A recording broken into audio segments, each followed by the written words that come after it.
Welcome everyone to the SOFLUX webinar. Today we have Channing Prend, who is a postdoc at the University of Washington and also at Caltech, splitting his time. And he's going to talk about work he did as a PhD student at Scripps, I think, on observing the Southern Ocean carbon cycle with autonomous floats. So I'll let you take it away, Channing. Thanks, Sarah. Thank you for inviting me to come speak. And yes, so I'm going to be talking about some work that I did during my PhD, but also trying to just sort of set some context for the SOCOM project, which is this big program in the US that has been deploying autonomous BGC Argo floats in the Southern Ocean. So I'm going to try to kind of give some of my perspectives as someone who's been using this data for the past sort of 6 years or so, just some of my thoughts on the pros as well as the cons of using this data set to investigate questions related to air-sea CO2 exchange in the Southern Ocean. So many people were involved in this work, and so these are just a list of some of them here. But yeah, so this has all been work that's been part of the SOCOM project, which I will talk more about as I continue through.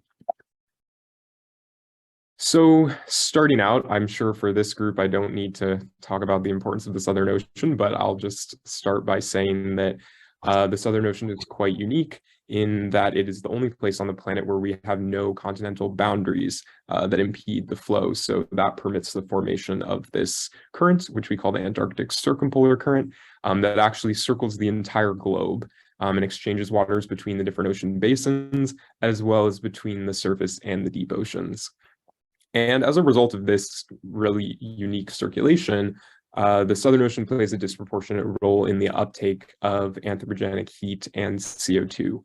And I really like this map projection. It's called the Spillhouse projection because it emphasizes the connectivity of the global oceans as well as the central role that the Southern Ocean plays within that. And so the importance of the Southern Ocean to the global carbon cycle very much stems from this unique role that it plays in the global ocean circulation. So in the Southern Ocean, in the northern part of the ACC, we have uptake, subduction, and storage of anthropogenic CO2 that's linked to the formation of intermediate and mode waters. That's what's being shown on the left-hand side of this schematic from Gruber et al.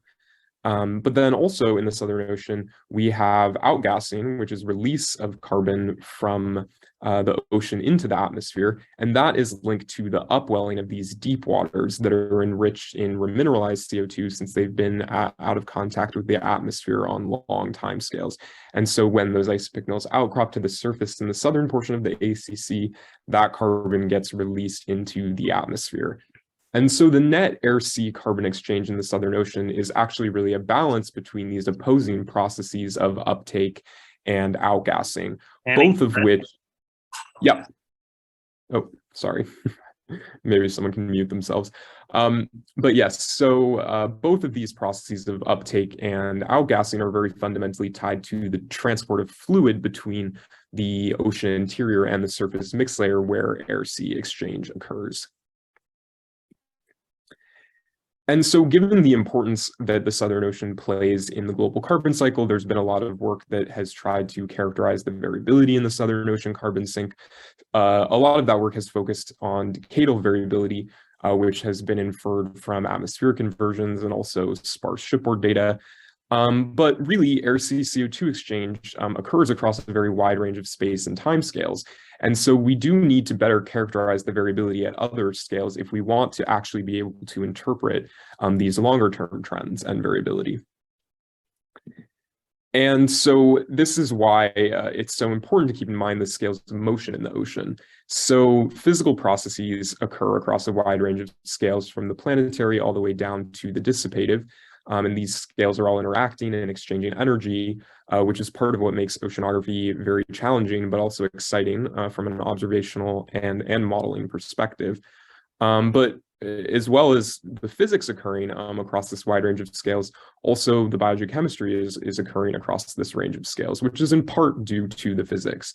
So for example, at the sort of basin scales, The meridional overturning circulation helps control subsurface carbon inventories, which determine some of the larger scale patterns of air-sea CO2 exchange.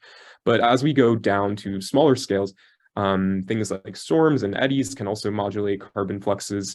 And so it's really any analysis of observational data that we do as oceanographers has to grapple with the aliasing of variability at scales other than the signal of interest.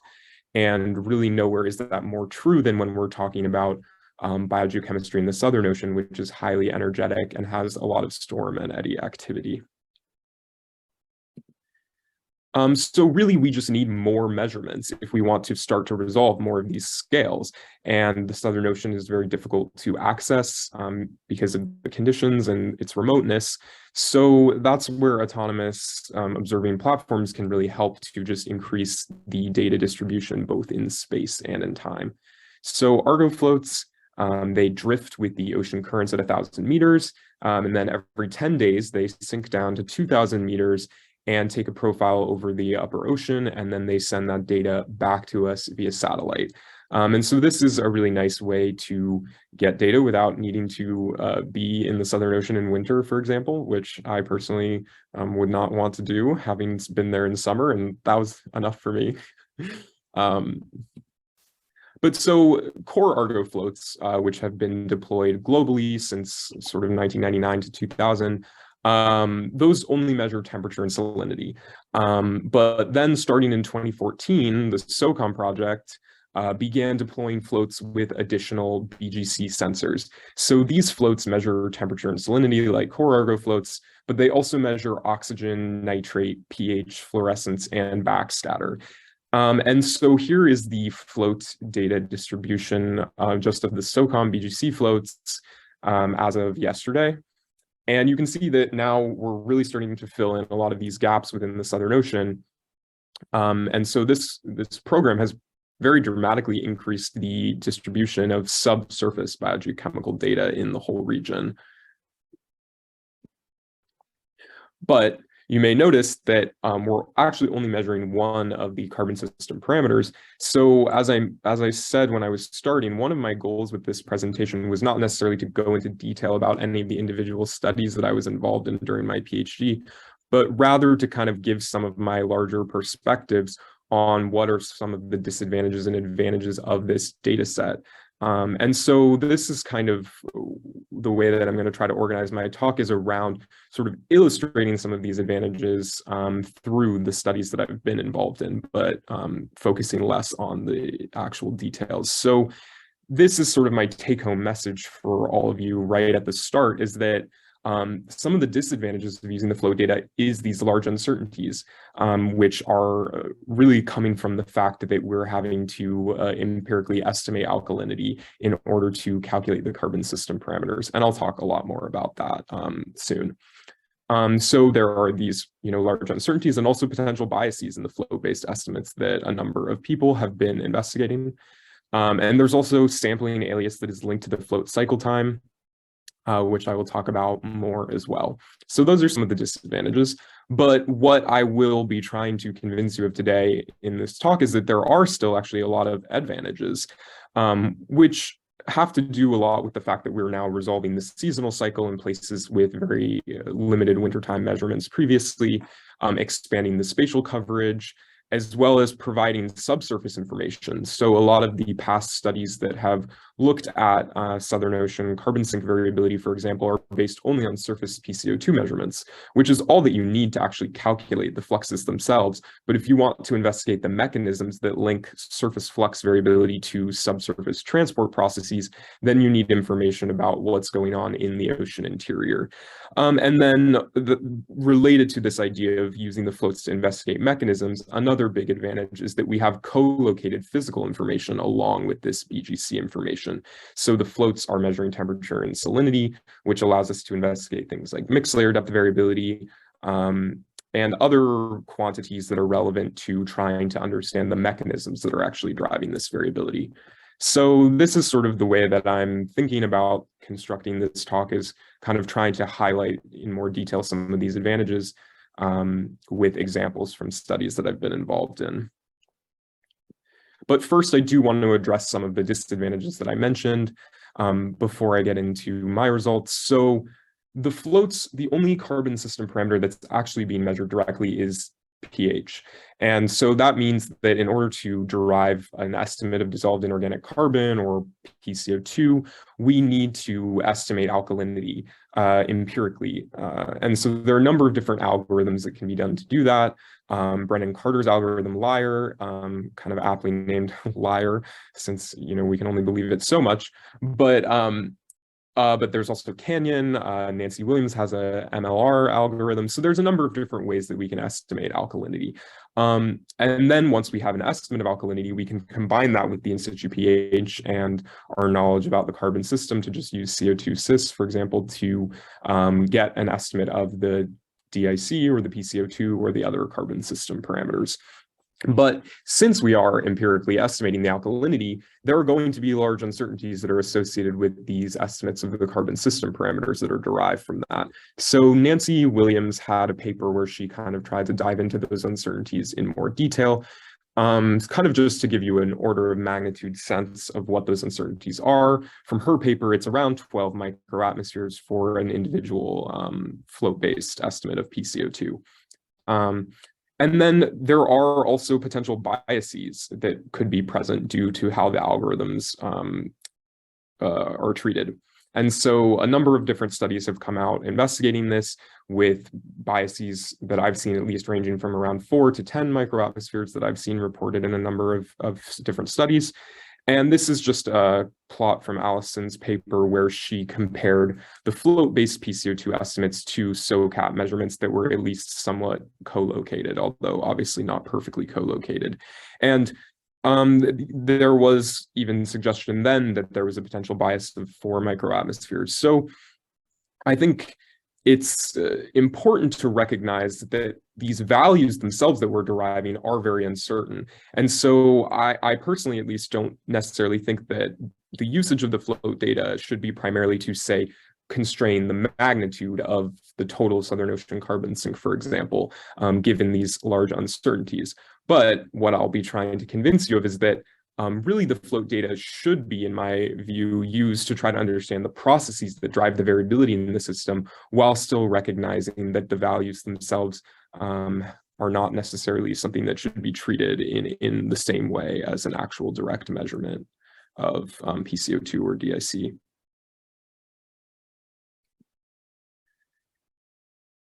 And so just to motivate this a bit more, is to say that, many models are very poorly representing air-sea carbon flux seasonality in the Southern Ocean. So this is an analysis from Precious Mongwe, where he looked at a range of different CMIP models, and they disagreed on the phasing even of the seasonal cycle in many areas within the Southern Ocean. And so it's pretty important that we actually untangle what are the drivers of this surface ocean PCO2 variability if we want to actually improve the modeled air-sea carbon fluxes. And so the first study that I'm going to talk about is one that I led looking at the distribution of PCO2 seasonality in the Southern Ocean utilizing the float data in conjunction with other observation-based products. So what I'm showing here, the underlying contours are the winter minus summer surface ocean PCO2 from the Landschutzer gridded product. So that's a neural net that maps shipboard data. So this is independent of the floats.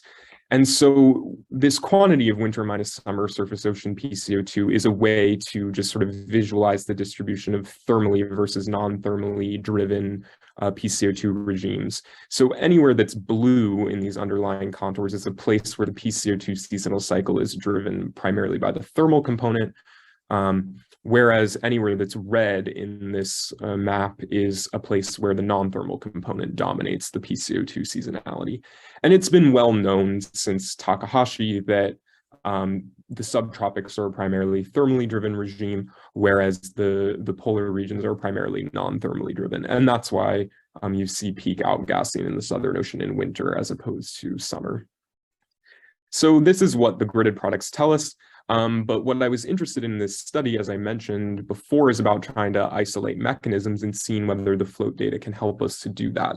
So I wanted to try to use the floats to understand what exactly is driving the transition between thermally to non-thermally driven PCO2 regimes, and what is the sort of leading order control on the position, the precise position of this boundary, this sort of white line that you see in the Landschitzer product, which is where the PCO2 seasonal cycle amplitude goes to 0 and where you get this transition between the dominant control on the seasonality.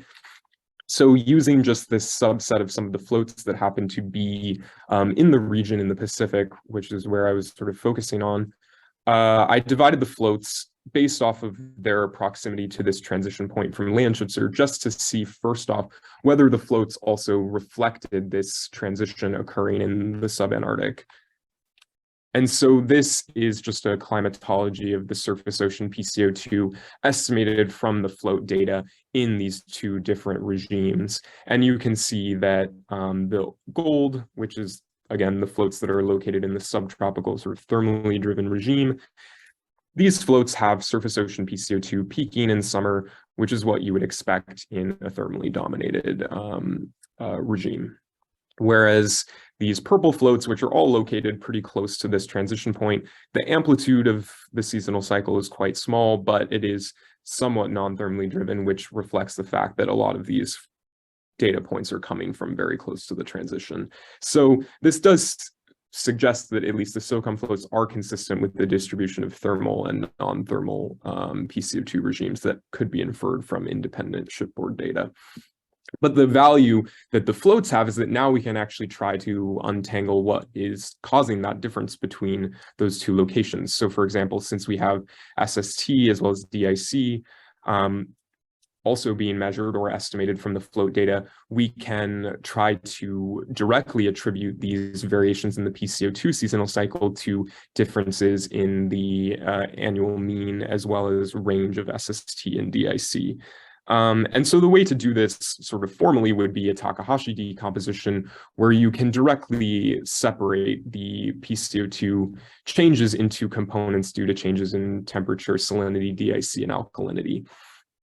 And so that's what I've done here for the floats in these two sort of different regimes. So the thermally dominated regime of the subtropical floats is what's shown in the top panel, and then the further south non-thermally driven regime in panel B. And so the black line is the full PCO2 change over an annual cycle, and then the blue line is the thermal component, and the green line is the DIC component, which are the two components that dominate the total variability. And so we can see that the transition between these two regimes is related to differences in both the amplitude of the thermal component, which decreases as you move poleward, as well as an increase in the amplitude of the DIC component, which increases as you move poleward.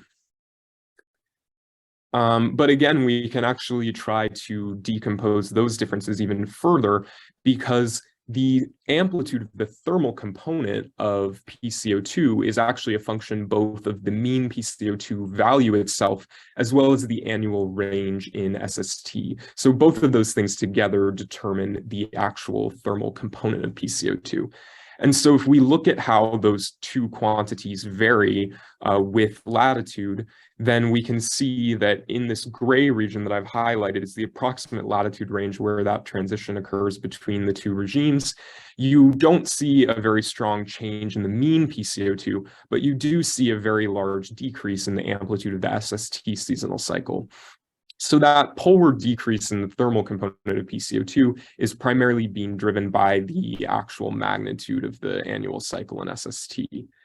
And similarly for the DIC component of PCO2, it is a function both of the annual range in DIC, but also the buffering capacity or the Ravel factor.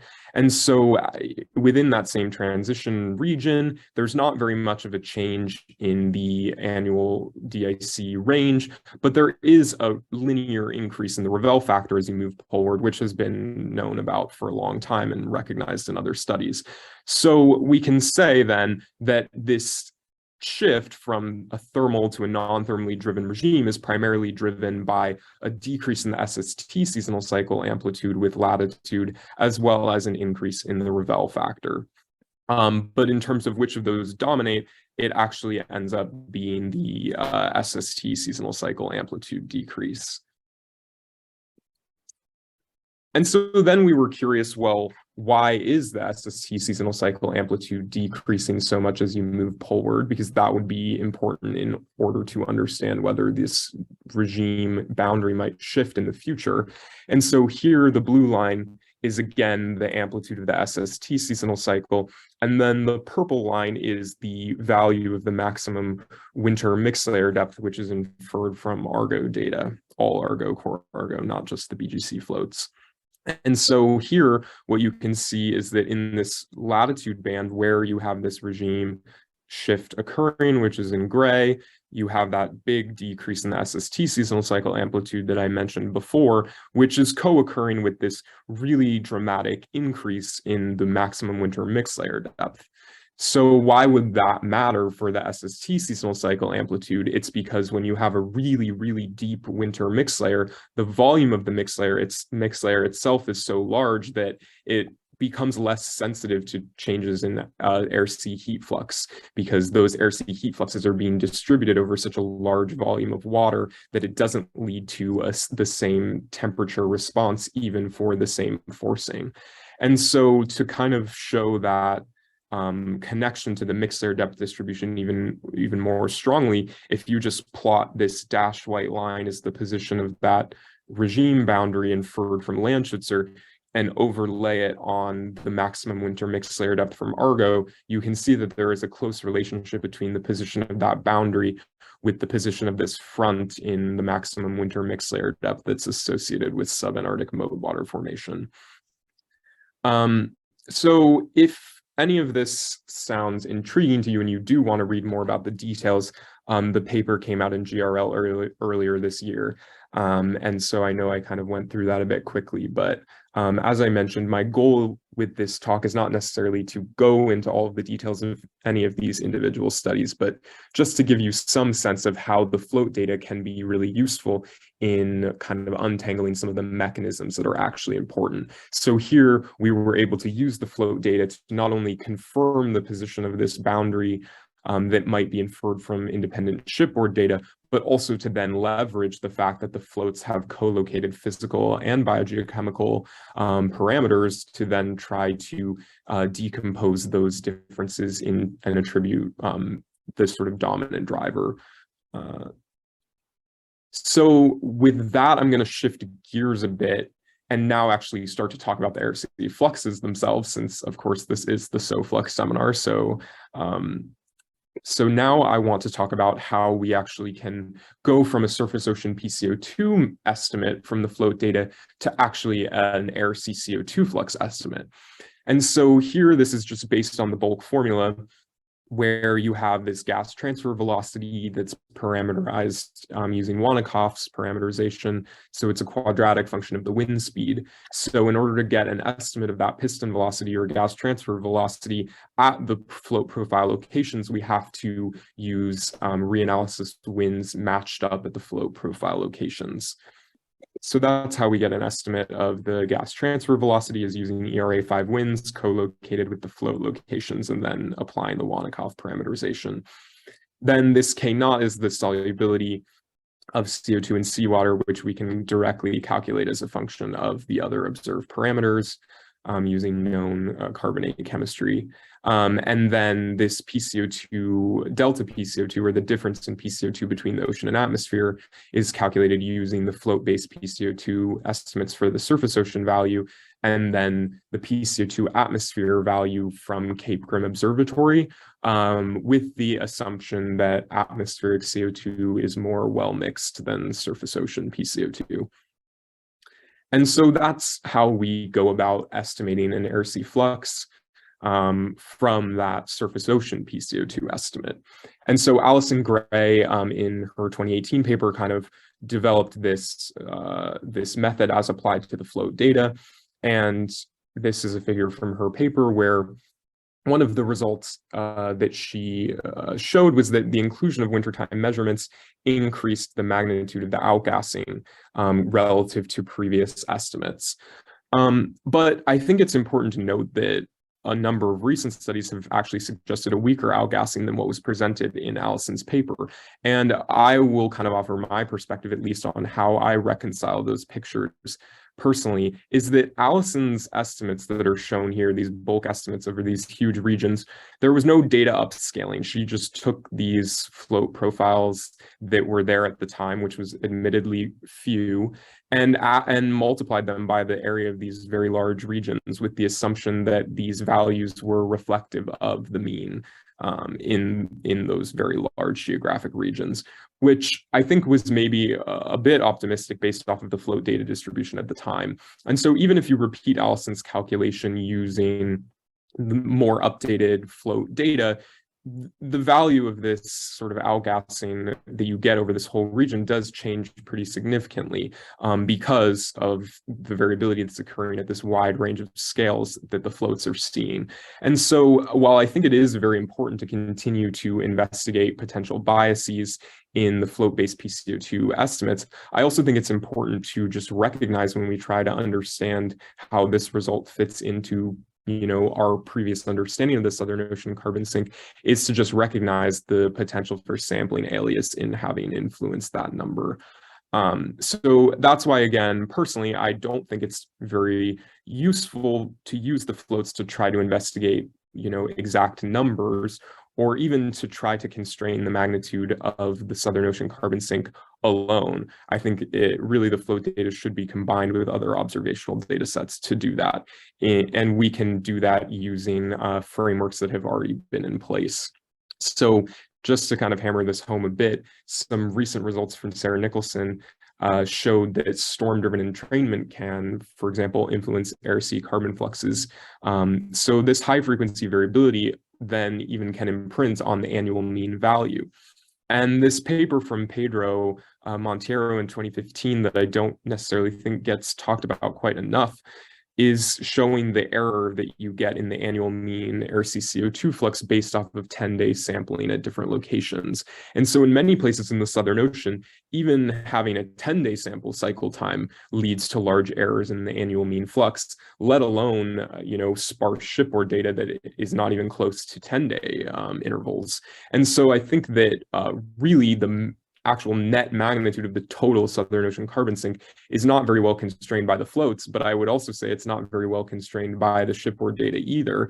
And so that's why I think a sort of combined approach like what Seth Bashinsky did in this 2019 paper, where he used the Landschutzer neural network, but included SOCOM data in it as well as the SOCAD data. I think that's sort of the way that the float data should be used in order to try to improve estimates of the total Southern Ocean carbon sink magnitude, rather than just multiplying the flux values by these large areas and assuming that that is valid.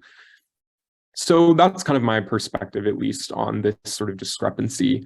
But again, I do think it's quite important to continue to revisit and investigate potential biases in the flow-based PCO2 estimates.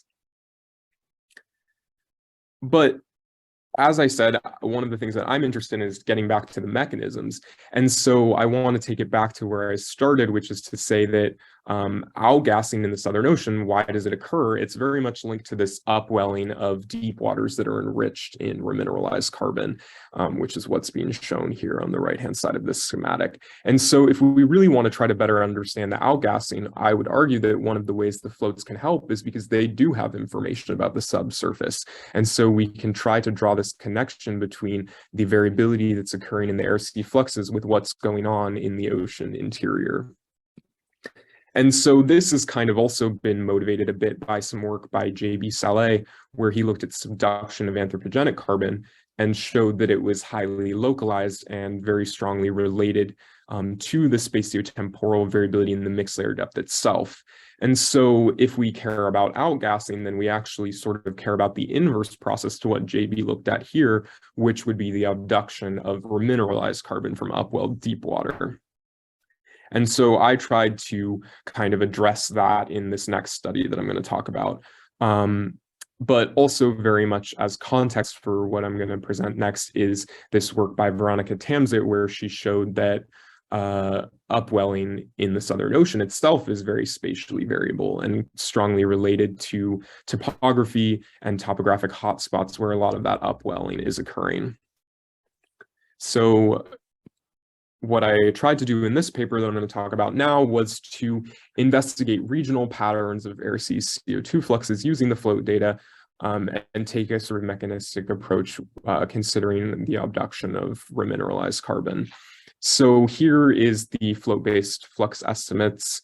So here I'm just showing all of the float profile locations colored by the air-sea CO2 flux estimated at that location using the same method from Allison's paper. So by my sign convention, a positive flux or red is outgassing and a negative flux or blue is uptake. And so one of the things that you can start to notice just by looking at this map is that it seems like a lot of the red values or a lot of the outgassing is occurring in the Indo-Pacific sector, sort of between Kerguelen and Drake Passage. And so obviously this is just all of the data. So again, there are many different scales that are being represented in what's seen here. So we wanted to confirm that this wasn't just, say, due to a seasonal bias in the sampling. And so here what I'm showing is a monthly climatology of the air-sea CO2 fluxes in the polar frontal zone, which is all the profiles shown in blue, and then one frontal zone further to the south, the Antarctic southern zone in orange. And I've separated the float profiles by basin. So in panel B, the solid line reflects the monthly air-sea CO2 fluxes in the polar frontal zone in the Atlantic sector. The dotted line reflects the Indian, and the dashed is the Pacific. And then the same is for the Antarctic southern zone in this panel. So we can see that indeed there are significant differences between the basins. So in the polar frontal zone, for example, you have a year-round carbon uptake that's essentially compensated for by an almost equal magnitude outgassing per unit area. And then as you move further south, you still also see that there is significantly less outgassing in the Atlantic sector per unit area. And this is actually consistent with other observation-based flux products like Landschutzer. So here, panel A is the same map that I showed before with just the float-based flux estimates. And then panel B is the annual mean air-sea CO2 flux from the Landschutzer neural net product. So this is just a machine learning algorithm that maps shipboard data. So if you follow a streamline of the ACC, for example, you can see that in the Indo-Pacific, where you have outgassing in the annual mean, then once you move into the Atlantic sector, now along that same streamline, you actually have carbon uptake, which then transitions back to an outgassing in the annual mean once you move into the Indian. So we did have some confidence that this was a real basin asymmetry that is reflected in, other observational data sets. And so then the question really is, well, why would you have, preferential outgassing in the Indo-Pacific? And one thing to consider when you're investigating that is to look at the mixed layer depth itself, which is also strongly zonally asymmetric, with much deeper winter mixed layers occurring in the Indo-Pacific sector relative to the Atlantic. So that's just sort of to give you some context about what the mixed layer depth looks like, but I'll go into a more quantitative way of trying to actually directly show that this is one of the most important things that leads to the asymmetry and the outgassing. But then another thing to consider as well is the wind forcing. So panel D is just showing the annual mean Ekman pumping velocity. And something to note is just because of the topographic steering of the ACC, the actual mean latitude of a ACC streamline will change significantly between the basins. So you have this sort of equatorward shift of the ACC when it moves through Drake Passage, which does change the wind forcing that will be experienced by the same frontal zone, depending on which basin you're in. So these are just some of the things to start to get thinking about with regards to the asymmetry. But another thing to think about is just asymmetry in the actual carbon content of the subsurface waters that are being brought to the surface within the ACC. So this is some work from Heidi Chen and Alex Hauman, where they looked at the potential PCO2, which is the PCO2 that a parcel of water would have if it were brought to the surface adiabatically, so similar in spirit to potential temperature. So they looked at the PCO2 from shipboard data, and they showed here that in this plot that the outgassing potential, or the potential PCO2 of the subsurface waters in the Indo-Pacific, are much higher than in the Atlantic. And that's because of the much older age of the water mass itself. So older Indo-Pacific deep water has more time to accumulate remineralized carbon. So all of these things could potentially lead to differences between the basins in the air sea carbon fluxes. But if we want to try to actually, at least in an order of magnitude sense, understand which is the most important, we can go to a mixed layer budget.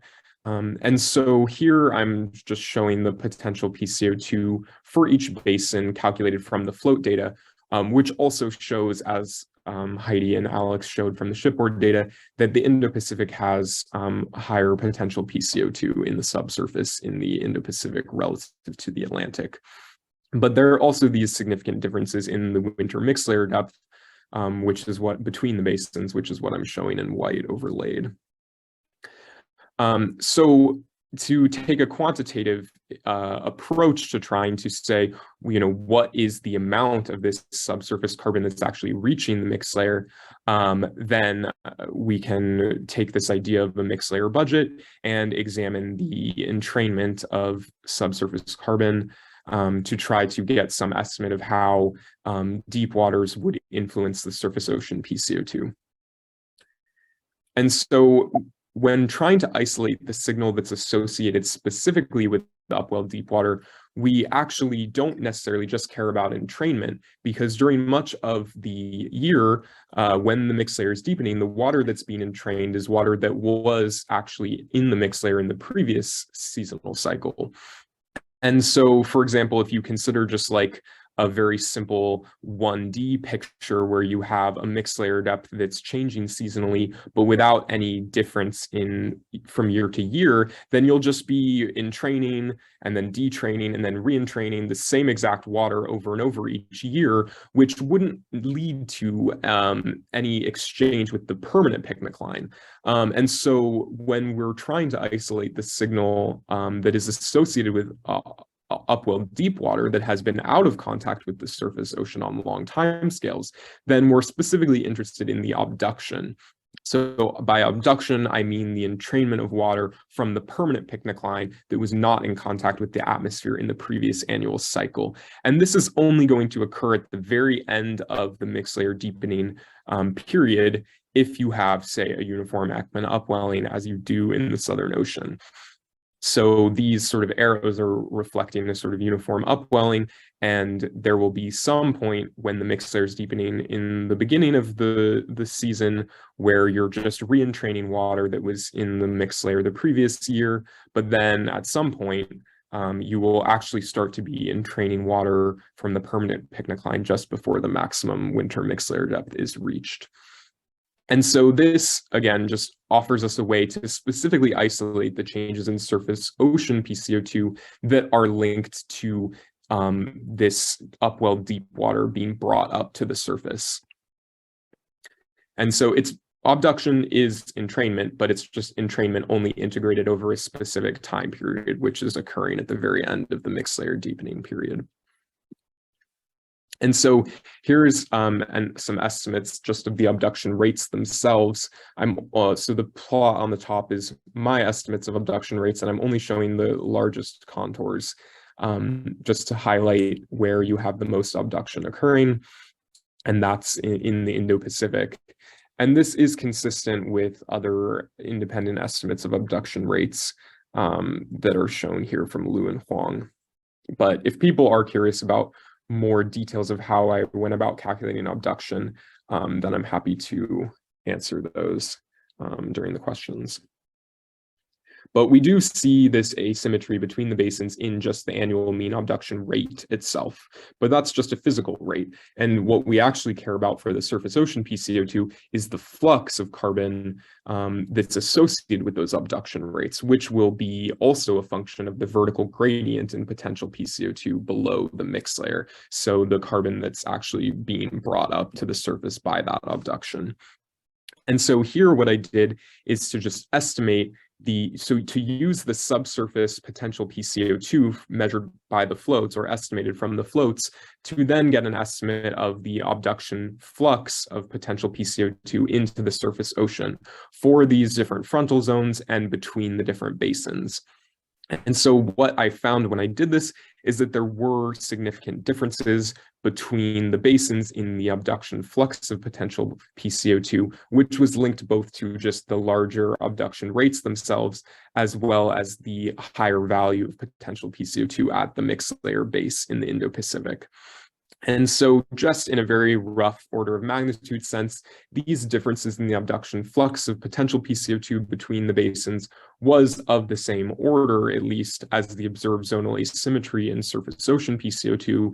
In other words, it is possible in theory that these differences in abduction of carbon-rich deep water could account for the magnitude of the basin asymmetry in the outgassing that was observed.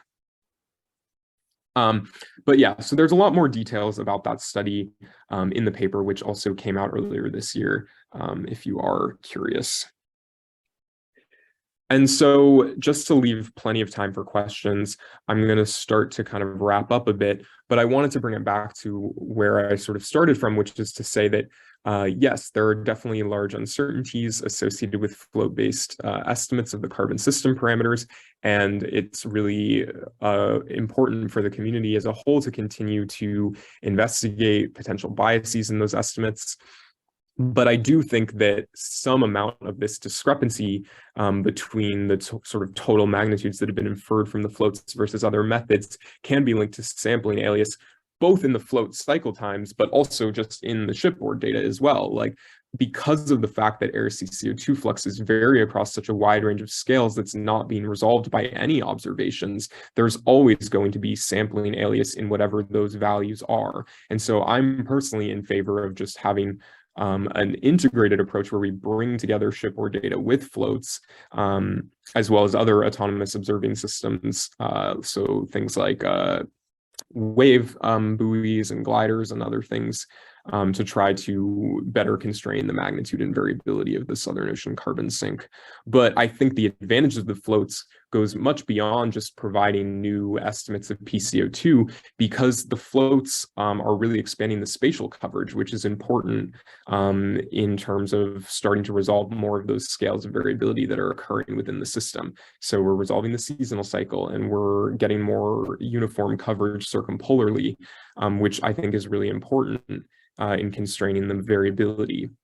But also from a mechanistic approach, the subsurface measurements are really valuable in trying to interpret what these surface values are telling us, because we can link the processes that are occurring at the surface with variability in the subsurface. And that's very much also aided by the fact that we have co-located physical information from the floats, which often is not the case depending on what the source of the data is. And so all of this, again, is very much motivated by trying to understand long-term changes in the global climate. And so in order to actually detect long-term trends that are associated with climate change and predict the response of the ocean to changes in forcing, it's really important that we characterize the variability across, you know, a wide range of scales and understand the processes that are actually driving it. And so I'll just kind of give my final perspective before I take questions, which is that I think it is really important that we have this increased data coverage because of the fact that air-sea carbon fluxes vary across such a wide range of scales, but that multi-scale nature of air-sea CO2 exchange does lead to a lot of issues that we need to grapple with as a community, both people using float data as well as shipboard data. And I would say that despite the large uncertainties and potential biases in float-based, carbon system parameter estimates, I think the floats can still provide a lot of useful information, particularly regarding a lot of these mechanisms that are driving the variability, which is important if we want to improve models, because we need to know what are the driving mechanisms in order to improve the representation of the fluxes in climate models. But I think really an integrated approach that combines autonomous measurements with shipboard data and models is needed if we want to kind of try to shed light on these processes and problems, which are very complex. And so with that, I will just say thank you very much again for having me, and I'm happy to take any questions. Well, thank you very much, Channing. This was great. Big round of applause. Are there questions? And maybe to start, there's been a conversation in the chat. And so we might bring out those issues. Lynn had a comment early on. Lynn, do you want to speak to that? Oh, hi. I probably said it too simply, and I think John Dunn's got a better take on it. I think your point, Channing, is excellent. That the data set as it is very useful, and for looking at things without the mean, looking at variability. But I think we also, Evan Jorge's on. We should have a strong push to revisit, rethink, improve our estimate of PCO2 from the floats as best as we can to get to the full capability of the data set. But John and Rick also had a comment on this. Yeah, we can go through them in sequence. Rick, do you want to speak? Yes, Channing, thanks for the really nice presentation. Yeah, to follow up on Lynn's point of constraining the PCO2 from the pH data and using alkalinity. I think that it's a really important point. But what I wanted to emphasize was the need to not just look at the random uncertainty, but particularly the bias in order to quantify the fluxes. And John has sort of a counterpoint, which I kind of will sort of give a simple answer to, is that we are currently in a sort of a big picture. One of our components of our work is what I like to call carbon counting.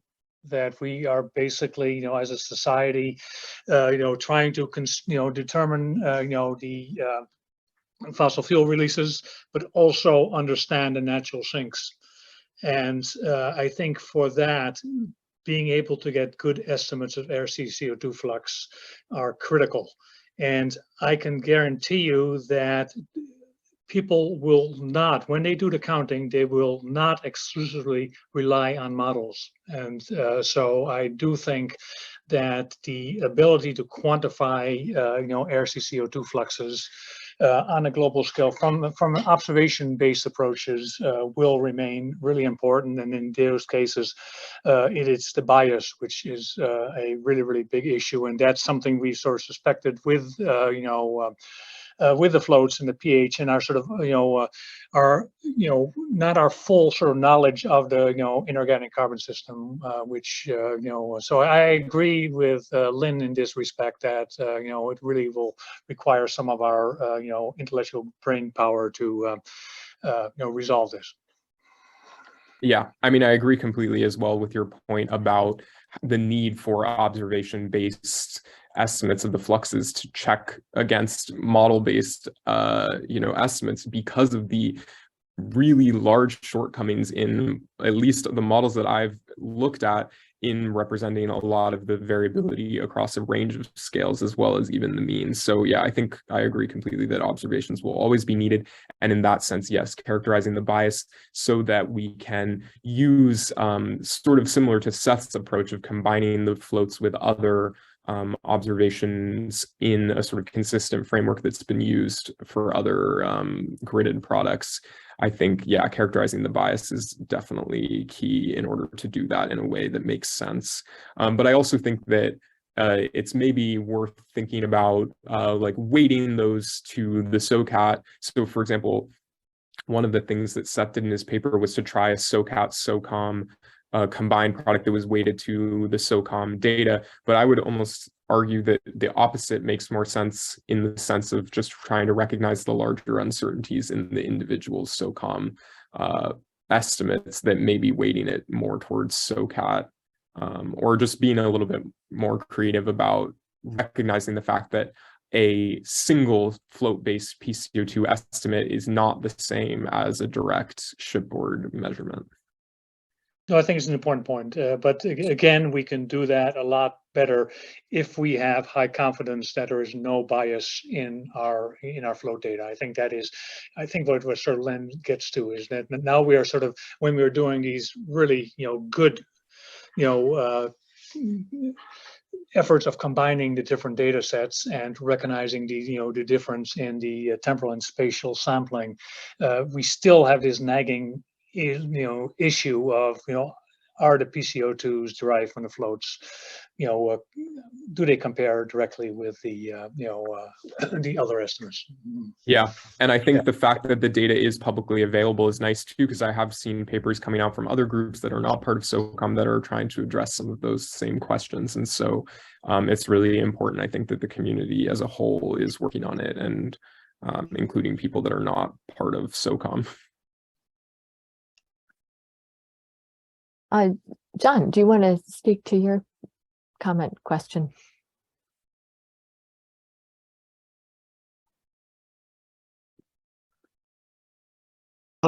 Sure. I just, I think that, there's a long history of the PCO2 community wanting something that they don't have. And so, it would be great if those fluxes were robust, but we know that they're not.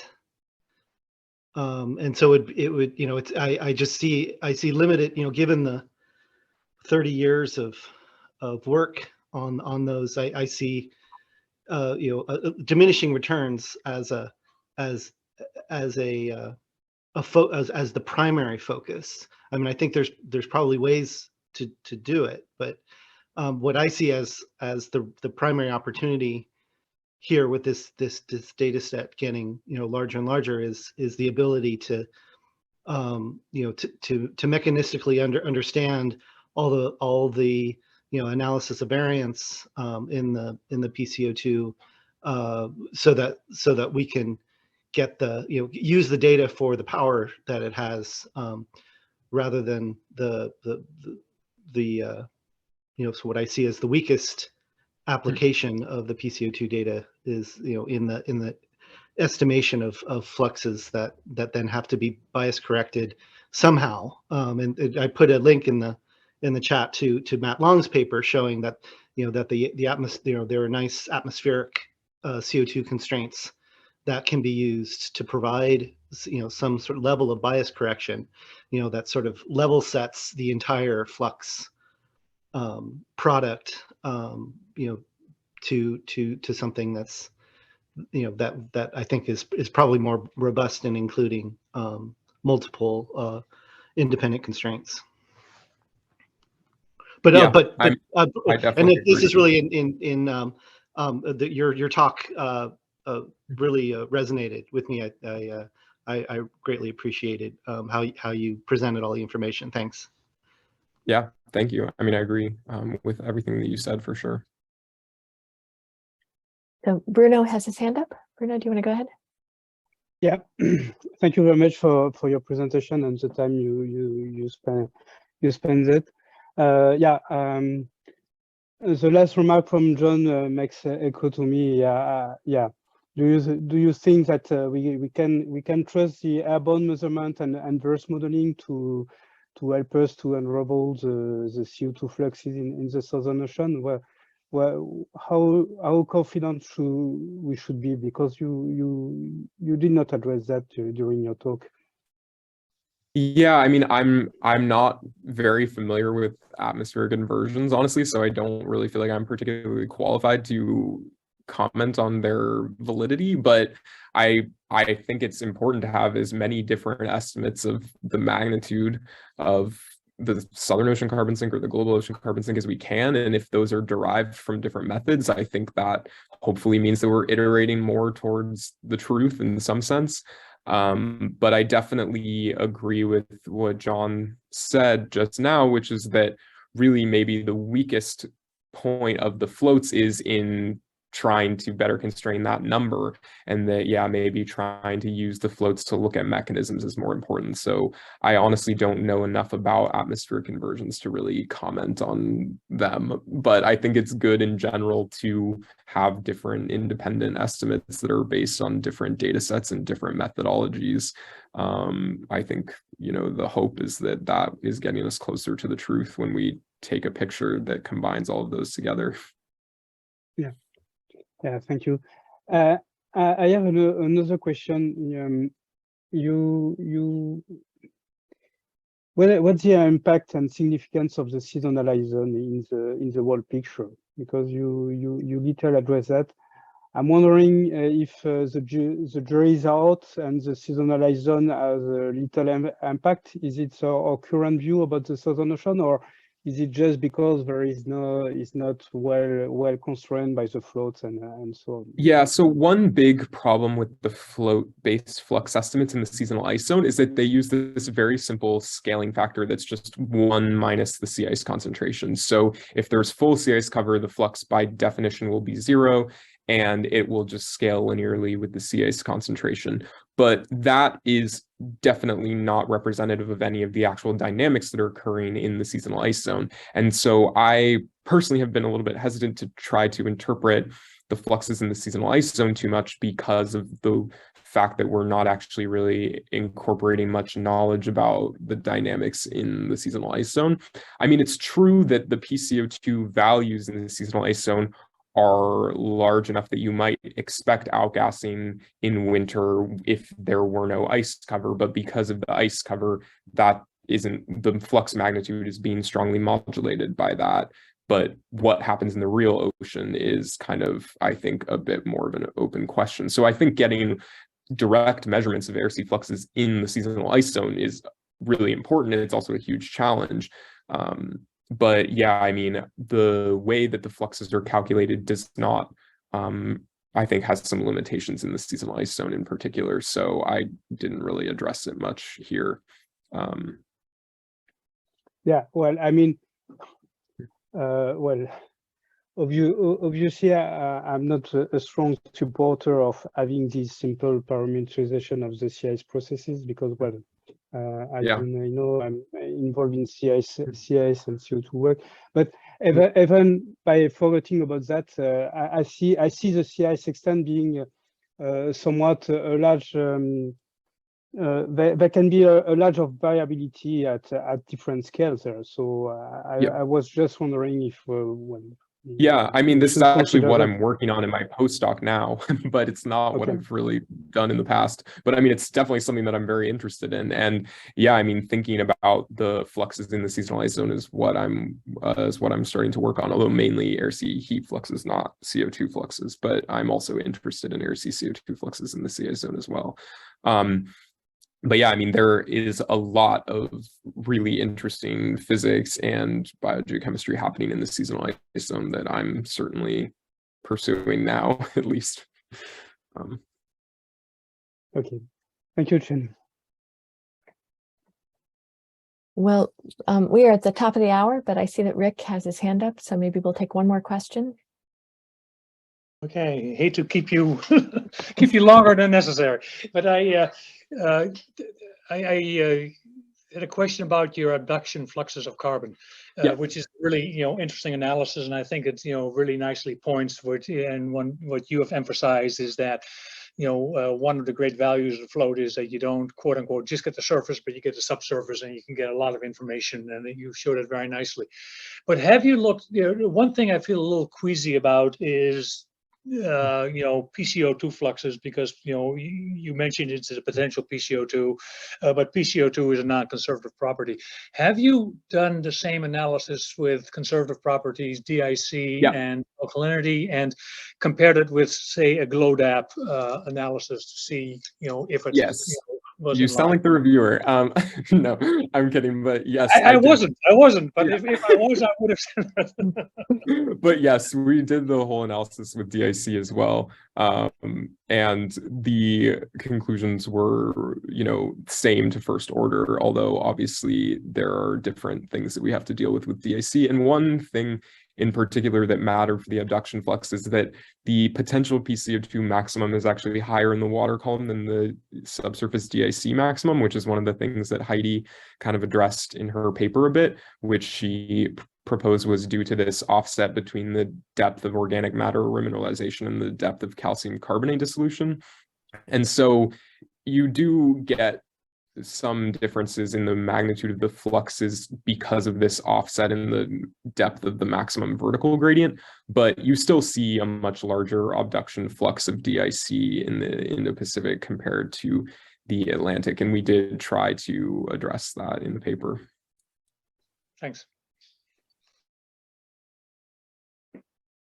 Well, I think given the time, we could probably keep going for a while, but I think we probably should wrap up. So thank you very much, Channing, for a really great talk. And thanks everyone for participating, for a great discussion. Yeah, thanks everyone for coming. And I'm happy to discuss anything over email. My email's there at the bottom of the slide, so feel free to, shoot me an email if you want to talk about any of this further. Thanks. Thanks, everyone. Stop recording.